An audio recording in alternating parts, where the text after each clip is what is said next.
নমস্কার বন্ধুরা, আমার রান্নাঘরে আপনাদের সবাইকে অনেক অনেক স্বাগত জানাই। আজকে আমি দু রকমভাবে মিষ্টি দই বানানো দেখাবো। একটা স্টিলের বাটিতে মাত্র 10 মিনিটে, আর একটা প্লাস্টিকের বাটিতে। আর এই দইটা কিন্তু একদম মিষ্টির দোকানের মতন দইয়ের মতন হবে, বলতে পারেন দোকানের থেকেও ভালো। একদম জল নেই দেখুন দইতে। আর এই দইটা কিন্তু আমি গরুর দুধ দিয়ে তৈরি করে দেখাবো। তো বন্ধুরা, পুরো ভিডিওটি দেখার অনুরোধ রইল। ভিডিওটি দেখে যদি ভালো লেগে থাকে ভিডিওটিকে লাইক করবেন আর কমেন্ট করে জানাবেন কেমন হয়েছে, আর চ্যানেলটিকে সাবস্ক্রাইব করে নেবেন। আর এখানে দেখুন দইটা একদম শক্ত জমেছে, একদম কিন্তু জল ছাড়া, একটু মাত্র জল নেই। আর প্লাস্টিকের বাটিটা দেখুন, এটাও কি সুন্দর জমেছে। বাটিটা উল্টে দিলেও কিন্তু দইটা পড়ছে না। তো এরকম দই আপনারা যদি ঘরে বানাতে চান তো পুরো ভিডিওটা দেখুন, তাহলে বুঝতে পারবেন। আর দইটার রং দেখুন, আর দইটার ঘনত্ব দেখুন, কি সুন্দর। কেউ দেখে বুঝতেই পারবে না যে এই দইটা আপনি ঘরে তৈরি করেছেন, একদম সহজ পদ্ধতিতে। তো চলুন ভিডিওটি শুরু করা যাক। আর বন্ধুরা, এই দই গরমের সময় কিন্তু অনেক ভালো লাগে।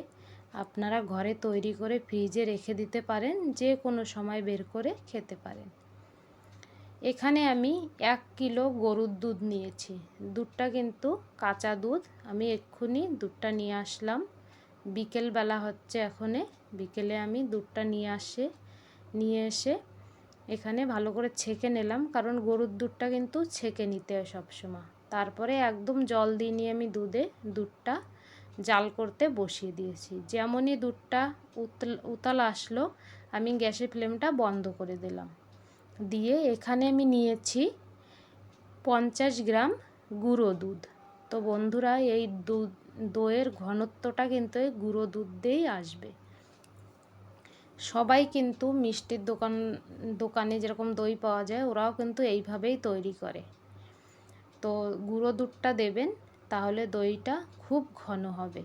তো 50 গ্রাম, 1 কিলো দুধে আমি 50 গ্রাম মাত্র গুঁড়ো দুধ দিয়ে ভালো করে মিশিয়ে নিয়েছি দুধটা। তারপরে দুধটা আর আমি ফুটাই নেই, সাইডে রেখে দিয়েছি। আর এখানে এবার একটা কড়াই বসিয়ে দিয়েছি গ্যাসের উপরে। আর এখানে দিয়ে দিলাম, এখানে আমি 100 গ্রাম মতন চিনি দিয়ে দিলাম। চিনিটা আমাদের ক্যারামেল তৈরি করতে হবে দইয়ের রঙটা আনার জন্য। মিষ্টি দই যে লাল লাল থাকে, সেই লাল ভাগটা কিন্তু এই ক্যারামেল থেকেই আসে। তাই এখানে আমি গ্যাসের ফ্লেমটা মিডিয়ামে রেখে ক্যারামেলটা তৈরি করছি। হাইতে রেখে কিন্তু একদম করবেন না, তাহলে ক্যারামেল পুড়ে যাবে। আর ক্যারামেল পুড়ে গেলে কিন্তু দই তেতো হয়ে যাবে, খেতে ভালো লাগবে না। আর অনেক সময় ক্যারামেল পুড়ে গেলে দুধটা কিন্তু ফেটেও যায়। এই কারণে ক্যারামেলটাকে একদম পোড়াবেন না। যখন এরকম লালচে কালার এসে যাবে, তখন ওই গরম দুধ, যে দুধে আমি মিল্ক পাউডার মিলিয়ে রেখে দিয়েছি, দুধটা এখানে 1 চামচ করে এখানে দিতে হবে, আর এইভাবে মেশাতে হবে।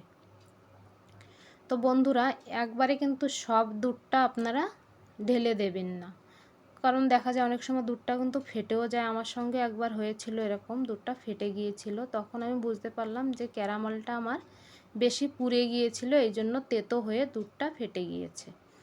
তো এই জন্য অল্প অল্প করে দুধ দেবেন, আর এই ক্যারামেলে দুধটা মিশিয়ে নেবেন। ধীরে ধীরে এইভাবে নাড়াচাড়া করতে করতে দেখবেন ক্যারামেলটা একদম এখানে দুধের সঙ্গে মিশে গিয়েছে। এখনও কিন্তু ক্যারামেলটা কিন্তু শক্ত, মেশানি দেখাচ্ছি দেখুন, খুন্তিতে লেগে আছে এই দেখুন। তো ধীরে ধীরে এইভাবে নাড়াচাড়া করতে করতে কিন্তু ক্যারামেলটা দুধের সঙ্গে একদম গলে যাবে, আর দুধে সুন্দর একটা রং এসে যাবে। তারপরে যখন ক্যারামেলটা গলে যাবে, আমাদের এই দুধটা কিন্তু হাই ফ্লেমে রান্না করতে হবে। একদম লো ফ্লেম বা মিডিয়াম ফ্লেমে করবেন না, হাই ফ্লেমে একভাবে এইরকম নাড়াচাড়া করে দুধটাকে রান্না করে নিতে হবে। আর সাইড থেকে দেখুন দুধটা জমে যাচ্ছে, এইভাবে খুন্তি দিয়ে কুচে কুচে দুধটা এইভাবে মিশিয়ে নেবেন, তাহলে কিন্তু দইটার স্বাদ অনেক ভালো হবে। তারপরে এখানে আমি 10 মিনিট মতন রান্না করে নিয়েছি দুধটাকে। এইভাবে দেখুন দুধটা কিন্তু অনেকটাই ঘন হয়ে গিয়েছে আর অনেকটাই কম হয়ে গিয়েছে। এখানে আমরা 1 কিলো দুধ প্রায় 3 পর মতন করব ফুটিয়ে ফুটিয়ে। আর আপনারা কিন্তু প্যাকেটের দুধ দিয়ে করতে পারেন, প্যাকেটের দুধটা অনেক ঘন হয় গরুর দুধের হিসাবে। আর এই দেখুন এখানে অনেকটা ফুটে গিয়েছে, 10 মিনিট হয়ে গিয়েছে আমি দুধটাকে জাল করছি আর কি হাই ফ্লেমে। তারপরে 10 মিনিট পরে আমি এখানে আরও 100 গ্রাম মতন চিনি দিয়ে দিলাম। আর এই সময় কিন্তু আপনারা না একটু মিষ্টিটা চেক করে নেবেন চিনিটা দেওয়ার আগে যে কতটা মিষ্টি। তারপর যদি আর মিষ্টি দই কিন্তু অনেক মিষ্টি হলেও ভালো লাগে না, আর একদম ফিকা ফিকা থাকলেও ভালো লাগে না। তো আমি এখানে 1 কিলো দুধে 200 গ্রাম চিনি দিয়েছি। আমার এই দইয়ের মিষ্টিটা একদম পারফেক্ট ছিল। আপনারা চাইলে একটু কমও দিতে পারেন, বেশি কিন্তু দেবেন না, বেশি দিলে মিষ্টি দইটা ভালো হবে না, জমবেও না দইটা। তো এখানে আমি 1 কিলো দুধে 50 গ্রাম গুঁড়ো দুধ আর 200 গ্রাম চিনি দিয়েছি। চিনিটা দেওয়ার পরে আবার এইভাবে জাল করব দুধটা। চিনিটা দেওয়ার পরে কিন্তু দুধটা অনেকটাই পাতলা হয়ে যায় চিনিটা গলে। তো চিনি দেওয়ার পরে আমি 5 মিনিট আবার এইভাবে দুধটা জাল করে নিয়েছি। আর একভাবে নাড়াচাড়া করে জাল এই জন্য করতে হবে দুধের জন্য সর না জমে, এই জন্য একভাবে নাড়াচাড়া করে দুধটাকে জাল করে নিতে হবে। এবার গ্যাসের ফ্লেমটা বন্ধ করে দিয়ে আমি এখানে 3টে এলাচ দিয়ে দিয়েছি গন্ধের জন্য। এটা অপশনাল, মিষ্টি দইতে আপনারা দিতেও পারেন নাও পারেন। আর আমি এখানে কিন্তু দুধটা 15 মিনিট পর্যন্তই জাল করেছি। হ্যাঁ, চিনি দেওয়ার আগে 10 মিনিট, চিনি দেওয়ার পরে 5 মিনিট। তারপরে এখানে আমি 100 গ্রামের মতন 150 গ্রামের মতন টক দই জল ঝরতে রেখে দিয়েছিলাম আগের থেকে। জলটা ঝরে গিয়েছে টক দইয়ের। এবার দইটা ভালো করে এই পাত্রে আমি ফেটে নিয়েছি। তারপরে দুধটা দেখুন এইখানে যখন আঙুল ডুবানোর মতন গরম থাকবে তখন এই দুধটা আমরা এই দইয়ের মধ্যে দিয়ে দেবো। আর এখানে কিন্তু দুধটা ছেঁকে দেওয়ার কোনো দরকার নেই, কারণ এই চারিপাশ থেকে যেই আমি দুধটা কেচে কেচে দিয়েছি ওটাও কিন্তু খেতে অনেক ভালো লাগে। ছেঁকে দিলে ওই সবগুলো কিন্তু সব থেকে যাবে ছাননিতে, আর মিষ্টি দইয়ের টেস্টটা আরও কম আসবে, এই জন্য দুধটা ছেঁকে দেওয়ার কোনো প্রয়োজন নেই। তারপরে দুধটাই দইয়ের মধ্যে দিয়ে ভালো করে আমাদের এই দুধটা একসঙ্গে এইভাবে মিশিয়ে নিতে হবে। তা অনেক সময় কিন্তু দুধটা দিলে দেখুন দইটা কিন্তু ভেসে উঠছে, ভালো করে মিশছে না। তাই এই সময় আপনারা কী করতে পারেন, মিক্সির জারের মধ্যে দিয়ে একবার বাস ঘুরিয়ে নেবেন, এরকম হয়ে যাবে। আমি কিন্তু তাই করেছি, ওটা আর আমি শ্যুট করিনি। আর দেখুন সুন্দরভাবে দুধটা একদম আমাদের তৈরি হয়ে গেল। এবার আমি এখানে 2টো পাত্র নিয়েছি, একটা স্টিলের বাটি আর একটা প্লাস্টিকের এরকম বাটি। এই বাটিগুলোতে রসমালাই আসে, সেই বাটি, রসগোল্লা রসমালার বাটি। দুধটা দিয়ে আমি মুখটা কভার করে দিয়েছি, তখন আমার একদম ধ্যান ছিল না যে ক্যামেরাটা বন্ধ, পরে দেখলাম ক্যামেরাটা বন্ধ। তো আমি সিলভার ফয়েল দিয়ে এইভাবে মুখটা কভার করে দিয়েছি দুটোটার। এইভাবে কভার করে দেবেন। সিলভার ফয়েল না থাকলেও কিন্তু আপনারা বাটি দিয়ে ওই প্লেট দিয়েও বাটিটা ঢেকে দিতে পারেন। তারপরে একটা দই আমি মাত্র 10 মিনিটে তৈরি করব, এই জন্য কড়াইতে হালকা একটু জল বসিয়ে স্ট্যান্ডটা বসিয়ে গরম করে নিয়েছি। তারপরে আমি দইয়ের বাটিটা রেখে স্টিলের 2 মিনিট পর্যন্ত হাই ফ্লেমে রেখেছিলাম, তারপরে 10 মিনিট পর্যন্ত আমি একদম লো ফ্লেমে রেখে দিয়েছি।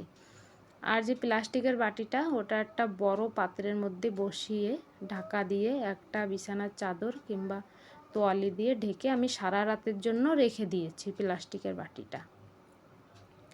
এবার দেখুন 12 মিনিট, জাস্ট 12 মিনিট আমি রেখেছিলাম। 2 মিনিট হাই ফ্লেমে রেখেছিলাম আর 10 মিনিট একদম লো ফ্লেমে এই দইটা বানানোর জন্য। দইটা দেখুন হয়ে গেছে, হালকা উপরে একটু গেজা গেজা এসছে। তো এবার আমি কি করব, এইভাবে ঢাকা দিয়ে এটা 1 ঘন্টা রেখে দেবো, যত সময় এই বাটিটা পুরোপুরি ঠান্ডা না হয়ে যাচ্ছে, গরম ভাপে ভাপে দইটা ভালো করে জমে যাবে। তো 1 ঘন্টা রেখে দেওয়ার পরে আমি দেখুন থালাটা হাঁটিয়ে এই সিলভার ফয়েলটা উঠিয়ে আপনাদের দইটা দেখাচ্ছি। দইটা কিন্তু খুব সুন্দর জমে গেছে, কিন্তু এখনও গরম, এটা খাওয়া যাবে না। আর মিষ্টি দই কিন্তু সেট করার জন্য ফ্রিজে রাখতেই হবে, ঠান্ডা করতেই হবে, তবেই যে মিষ্টি দই খেতে ভালো লাগে। দইটা দেখুন খুব সুন্দরভাবে জমে গেছে, কালারটাও খুব সুন্দর এসেছে। এবার আমি এটা 1 ঘন্টা ফ্রিজে রেখে দেবো। ফ্রিজারে রাখবেন না, ফ্রিজে রাখবেন। ফ্রিজে রেখে দিয়ে তারপরে আপনাদেরকে দেখাবো। তা ফয়েল পেপার দিয়ে আমি কিন্তু মুখটা আবার ভালো করে এটা ঢাকা দিয়ে তারপরে ফ্রিজে রেখেছিলাম। এখন 1 ঘন্টা পরে দেখাচ্ছি দইটা। দেখুন বাটিটা ভুট করে দিচ্ছি, দইটা কিন্তু পড়ছে না, কত সুন্দর জমে গিয়েছে। এবার আপনাদেরকে আমি দইটা কেটে দেখাচ্ছি যে কতটা সুন্দর হয়েছে দইটা। দইটা দেখতে যেমন সুন্দর হয়েছে, খেতেও কিন্তু তেমনই টেস্ট হবে। এই দেখুন, আর কেউ বলবে না যে গরুর দুধ দিয়ে এই দইটা আমি তৈরি করেছি। কি সুন্দর হয়েছে দেখুন। 10 মিনিটে সিলভারের বাটিতে দই। অনেক সময় এরকম হয় যে দই খেতে ইচ্ছা করে, তখন কিন্তু আপনারা ঝটপট এইভাবে দইটা বানিয়ে নিতে পারেন। এবার আমি দেখাচ্ছি যেটা আমি প্লাস্টিকের বাটিতে তৈরি করছি রাতভর রেখে। তো রাতভর আমি রেখে দিয়েছিলাম, সকালবেলা এই যে দইটা আমি বের করছি এই গামলা থেকে। এবার আপনাদের দেখাচ্ছি খুলে দইটা কেমন জমেছে। তো দেখুন বন্ধুরা, প্লাস্টিকের বাটিতে দইটা কি সুন্দর জমেছে। এই দইটা এবার আমি ফ্রিজে রেখে দেব সেট করার জন্য, ঠান্ডা করার জন্য। দেখুন এটাও কিন্তু গেজা হালকা হালকা উপরে আমার আঙুলে এসছে। এবার এটাও আমি 1-2 ঘন্টা ফ্রিজে রেখে দেওয়ার পরে তারপরে আপনাদেরকে দেখাবো। এইভাবে বন্ধ করে আমি সিলভার ফয়েল দিয়ে মুখটা বন্ধ করে ফ্রিজে রেখেছিলাম। 2 ঘন্টা পরে দইটা আমি বের করে আপনাদের দেখাচ্ছি দইটা কত সুন্দর জমেছে। দেখুন এই প্লাস্টিকের বাটিটাও কিন্তু আমি ভুট করে দিচ্ছি, দেখুন দইটা পড়ছে না। তো বন্ধুরা, মাটির হাঁড়ি ছাড়া প্লাস্টিকের বাটি, সিলভারের বাটিতেও কিন্তু দই, এত স্টিলের বাটি বা প্লাস্টিকের বাটিতেও কিন্তু দই এরকম জমানো যায়। আমরা অনেক সময় ভাবি মিষ্টি দই বানাতে গেলে আমাদের মাটির পাত্র চাই। মাটির পাত্রর অভাবেও কিন্তু অনেক লোকে মিষ্টি দই তৈরি করে না। কিন্তু দেখুন এইভাবে আপনারা মিষ্টি দই তৈরি করে নিতে পারেন ঘরে খুব সহজভাবে। ভিডিওটি ভালো লাগলে ভিডিওটিকে লাইক, কমেন্ট, চ্যানেলটিকে সাবস্ক্রাইব করে নেবেন। আর এই গরমের সময় মন প্রাণ ঠান্ডা করার মতন মিষ্টি দই ঘরে তৈরি করুন আর সবাই মন ভরে খান। বন্ধুরা, বাজারে মিষ্টি দই অনেক দাম দিয়ে কিনে খেতে হয়, পোষায় না খেয়ে। ঘরে আপনারা এইভাবে বানিয়ে নিতে পারেন।